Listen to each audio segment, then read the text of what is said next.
व्यायामाच्या बाबतीमध्ये आयुर्वेदामध्ये असं म्हटलेलं आहे, विभक्त घनगात्रत्वम व्यायामात उपजायते.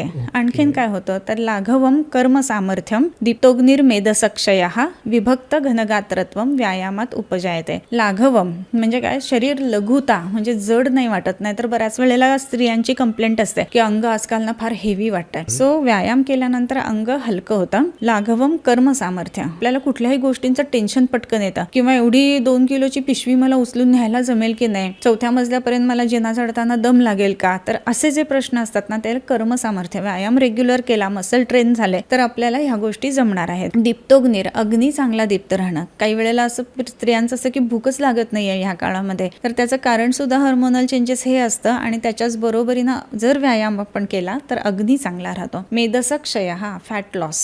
ओके, सो एक्सरसाइज इम्पॉर्टंट आहे फॅट लॉस साठी. आणि विभक्त घनगात्रत्वम, याचा अर्थ काय तर आपल्या शरीरामध्ये जे जे अवयव दिलेले आहेत तर त्याला एक विशिष्ट आकार आहे, विशिष्ट ठिकाणी मसलला बेली आहे, विशिष्ट ठिकाणी मसल फ्लॅट आहे, तर तो जो आकार आहे तो मेंटेन राहतो. म्हणजे इतकं ते फॅट शरीरामध्ये साठतं की तुम्हाला नेक दिसतच नाही, सगळं ते चिकटलेलं आहे असं वाटतं. तर तसं न होता योग्य पद्धतीमध्ये जे फॉर्म ऑफ ऑल ऑर्गन्स किंवा ऑल शरीरातले जे बॉडी पार्ट्स आहेत ते व्यवस्थित राहणं, तर हे सगळ्या गोष्टी व्यायामामुळे होतात.